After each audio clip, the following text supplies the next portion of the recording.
Hello everyone, welcome to my channel. Keep it simple but significant. I am your host Sasi. Let us start today's discussion. Who determine the salary, allowances, and other service condition of the State Chief Information Commissioner and a State Information Commissioner? Salary allowances और other जो services होती हैं state chief information commissioner की और state information commissioner की, उसको determine कौन करता है? तो इसको डिटरमाइन किया जाता है सेंट्रल गवर्नमेंट के द्वारा. Answer is a. Which of the following official is appointed to maintain discipline, secure attendance of and given necessary information to the members of his party? तो कौन होता है ऑफिशियल जो अपॉइंट होता है मेंटेन करने के लिए डिसिप्लिन और अटेंडेंस को सिक्योर करने के लिए नेसेसरी इंफॉर्मेशन जो मेंबर और उसके पार्टीज को देने हैं उसके लिए कौन अपॉइंट होता है? तो इनको कहा जाता है whip. He served as a channel of communication between the party and its member.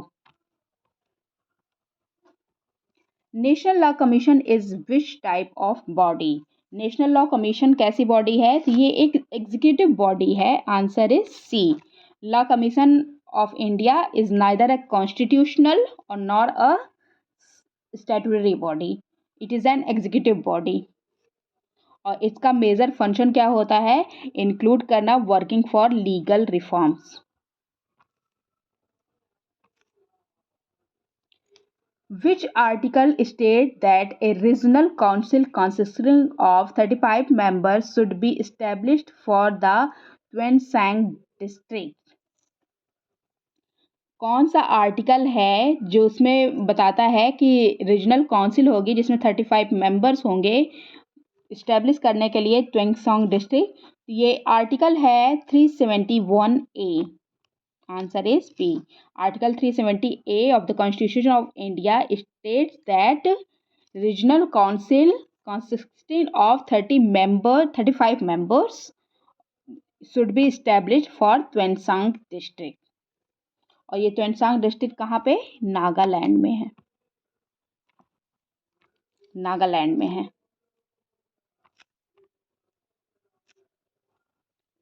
Which of the following is not one of the essential qualification for the candidature of the president?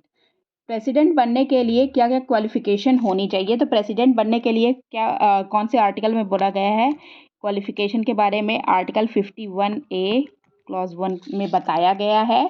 और इस जो eligibility है president बनने के लिए उसके लिए होना चाहिए सिटीजन ऑफ इंडिया होना चाहिए, 35 ईयर्स ऑफ एज होनी चाहिए, he should be qualified for the election as a member of Lok Sabha, और he should not hold office of profit और यूनियन गवर्नमेंट और state of government. Office of profit मतलब union government और state of government में इनका कोई भी office of profit में पार्ट नहीं होना चाहिए. और तो इनमें से पूछ रहा है कौन सा नॉट वन, कौन सा इनकरेक्ट है? तो सिटीजन ऑफ इंडिया होना चाहिए, election as a member of house of people होना चाहिए, हाउस ऑफ पीपल मतलब लोकसभा, 35 ईयर्स एज कंप्लीट करनी चाहिए. तो 10th पास नहीं, एजुकेशन के बारे में ऐसा कुछ नहीं बोला है, सो नॉट पूछ रहा है. Answer is D. In which case the Supreme Court ruled that the Parliament cannot amend the basic feature of the Constitution of India? तो सुप्रीम कोर्ट ने किस किस केस में बोला था कि पार्लियामेंट जो संसद है हमारी वो कॉन्स्टिट्यूशन में कहीं भी अमेंड कर सकता है लेकिन उसका बेसिक फीचर अमेंड नहीं कर सकता है. और बेसिक फीचर क्या है ये बताया नहीं है.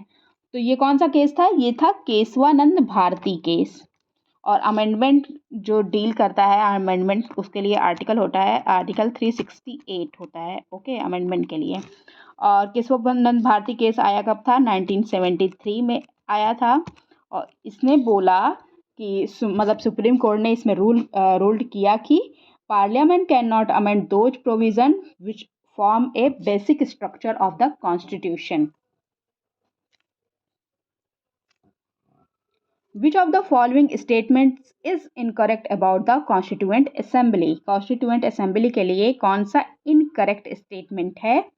तो इनकरेक्ट है, it was elected on the basis of universal adult franchise, ये वाला गलत है, बाकी ये सारे सही हैं। यूनिवर्सल एडल्ट फ्रेंचाइज क्या होता है? ये डायरेक्ट इलेक्शन होता है। Direct election is based on the adult suffrage या यूनिवर्सल एडल्ट फ्रेंचाइज। और हमारा जो जो कॉन्स्टिट्यूएंट असेंबली बनी थी वो कैसे इलेक्ट हुई थी? ये इलेक्ट हुई थी by the legislative assembly of provinces on the basis of indirect election. Who among the following is designated to accept the resignation letter of the president? कौन डिजाइनेटेड होता है जो रिजाइनेशन लेटर है प्रेसिडेंट का उसको accept करने के लिए? तो ये वाइस प्रेसिडेंट लेते हैं। अगर प्रेसिडेंट रिजाइन करता है तो अपना रिजाइनेशन लेटर देगा वाइस प्रेसिडेंट को। Which part of the Indian Constitution deals with the trade, commerce and intercourse within the territories of India? Indian constitution का कौन सा पार्ट है जिसमें वो डील करता है ट्रेड, कॉमर्स और and intercourse with in the territories of India? ये है part 13। Answer is B. Part 13 कहाँ से कहाँ तक है? आर्टिकल 301 टू 307 में trade, commerce and intercourse with in the territory of India की बात की जाती है। Okay. Which schedule of the Indian constitution contains the languages? Languages की बात जब होती है तो कौन से शेड्यूल में है?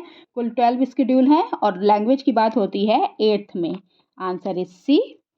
और ओरिजिनली हमारे पास 14 लैंग्वेज थी ओरिजिनली, अब इस समय हमारे पास है 22। और 22 में कौन कौन सी लैंग्वेज है? Assamese, Bengali, Bodo, Dogri, Gujarati, Hindi, Kannada, Kashmiri, Konkani, Maithili, Malayalam, Manipuri, Marathi, Nepali, Odia, Punjabi, Sanskrit, Santhali, Sindhi, Tamil, Telugu and Urdu. ये 22 लैंग्वेजेस हैं। That's all for today. If you like my video, please do like, comment, share and subscribe. Thank you.